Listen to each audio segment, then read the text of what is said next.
Hey there guys, Conceptual Concept 6.9 here in the beautiful Pacific Northwest. You can see we're getting a bit of snow right now. I'm in the mountains. I'm gonna have to figure out something else for filming moving forward, at least through the winter, just because these kind of locations, time's limited with winter coming through. I'm not going to be able to get out here very regularly. So today I wanted to go over something very near and dear to my heart, which is my favorite AK Optic option. Now, it is not the end-all be-all for everyone, but I found this gives me a very well-rounded system. So that Optic option is the Trijicon TA50 ACOG paired with a Holosun EPS. So we're going to go over the pros and cons, what I think, where I think the strengths are, and whether you should buy one or not. So let's start with the TA50, and then we'll get into why I chose the EPS for the top mounted dot on here. So initially, I started with just the TA50. I really wanted to try it out, see if the bend and aiming concept was for me and whether I thought it was a valid option. I did a couple runs with some buddies on our just shooting days. We did White Light Wednesdays a lot last year, and I found that the bend and aiming concept just isn't quite for me. Using your left eye as the focus and allowing that bright reticle to kind of shift into focus from your dominant eye, I found it was a little slower, and it's not exactly super accurate past about 50 yards.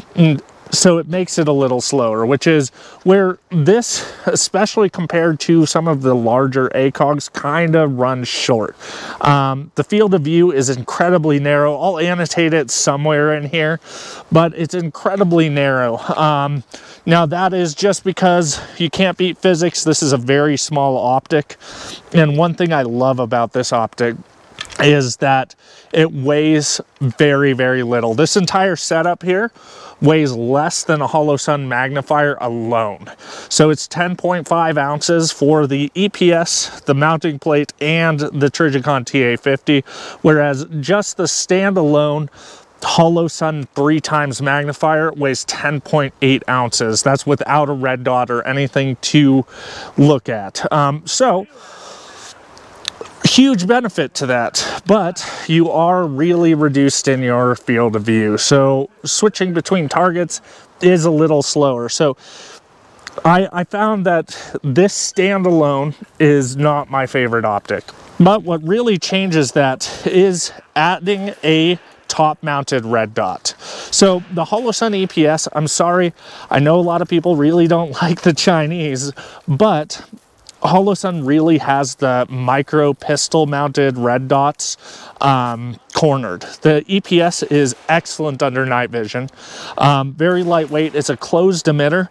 And as you can see, we're getting snow out here. You can see on the Optic, I'm getting quite a bit of precipitation on the Optic. Open emitters out here, I've seen multiple fail. You end up, when you get water on that emitter, you end up with multiple extra dots and none of them are zeroed. So it kind of makes the Optic useless until you wipe it down again. Then you get rained on again. So an enclosed emitter is important. And I think Holosun really has this market, you know, dominated. I know there's the Aimpoint Acro and the Steiner, what is it, the MPS, but those are very large and their body is large, which we'll get into in a minute here. This guy is incredibly light, incredibly small. The body is fairly thin as well. And it really serves as my primary aiming solution when I combine these two options. So I use it kind of like a red dot magnifier, where I aim with the red dot first, and if there's something I need to see down the way, I drop down and I use the ACOG. The primary reason for that is the red dot is much faster, and you can use it to center and kind of negate some of the downsides of the incredibly small field of view of this TA50 ACOG. To be able to reach out, because you scan with your red dot. Once you're on target with your red dot, you drop down and the ACOG is in field of view. So I really, really like this combination. I think it offers you quite a few benefits. One of the biggest ones being a ballistic drop compensator. I am able to take this rifle out very easily out to 400 yards with very little guesswork because the ballistic drop compensator is pretty accurate. And I'll go ahead and roll in some footage of me shooting 1-for-1 out to 400 yards with this gun, and it's a pretty easy day.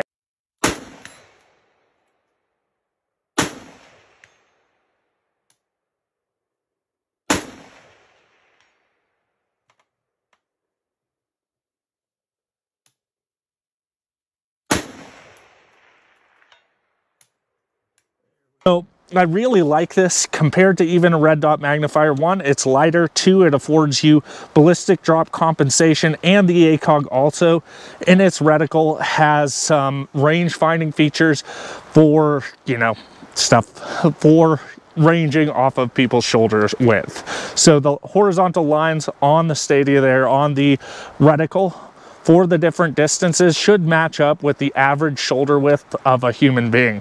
So huge benefits there. I really think it has quite a few things going for it, but let's get into some of the cons. One of the biggest cons to me is the eye relief, and it's not for reasons that people think. I don't mind the ACOG eye relief. I'm used to it. I'm used to really choking up on the gun. But for passive night vision shooting, bringing your optic all the way back here, and because the red dot has to mount in the back, your tube tends to hit this. Now you can fix that with an adjustable stock, but the AK is a front heavy weapon, and the more you pull the rifle away from your shoulder, the more your center of gravity is further away from where the weight on the rifle is. So it gets kind of tedious. I know do more push-ups, but it's just something to be noted. I really would love if they did what they did with the TA110 and the TA102, where or the TA02, where the red dot is mounted forward, and that way you could use your night vision much easier. Now I understand we have this fiber optic rod here that illuminates the reticle. Again, really cool fact is this guy doesn't need batteries, but I would almost take no light transmission or no illumination on this reticle over having a rear mounted red dot, because I find a black reticle is pretty usable in most situations, and for anything low light you're going to be using your red dot anyway, so kind of a moot point. Yeah, past that, I already went over the field of view. I think the field of view is definitely something that it's lacking in. Now, is this the end-all be-all option for an AK? No. Red dots are regular standard red dots are king for night vision shooting or close range shooting. One thing using this red dot, see, I don't have a cheek weld at all with the current setup, so my recoil control is hindered slightly by that, not massively, but slightly. It's a trade-off. Whereas if I had a lower mounted red dot, had a cheek weld, I'd have better recoil control. Also, I'd have a bigger window to be able to view out of. You know, everything's a give and take. There's no free lunch. So I really find that this fits my needs really well. But you do your own research. I think you can't go wrong with this setup. So now let's hit the last con of everything with this setup. It's that it's expensive. The ACOG itself is around $1,000, give or take, when you find it available. And the EPS is $300 to $500 depending on models. So you're really floating in that $1,500–1,600 range for this combination, and there's not a lot of alternatives. The primary arms 3x prism scope is awesome. The downside is there's no good top mounting solution for it. You can do an offset, but top mounting, I really think, especially for nods, is king. It's the best. And then you can do their 5x prism optic, and there is Delta 34, I believe, is running a company that is making a top mount solution for that. So maybe that would be a good alternative to this, but it's going to weigh more than this. You're really stuck paying a pretty good premium, and you got to figure out whether this is worth it to you. To me, making distance shooting a little easier, a little more user-friendly, a little less guesswork than a standard red dot, I find incredibly valuable. And I find that the pros outweigh the cons on this optic setup. So I really enjoy this. This is definitely my go-to optic for an AK. Is it the go-to optic for you? Maybe not. But yeah. So past that, I don't have anything else for you. I'm freezing out here. But don't forget to go outside, enjoy nature's beauty, and eat that booty. All right, guys?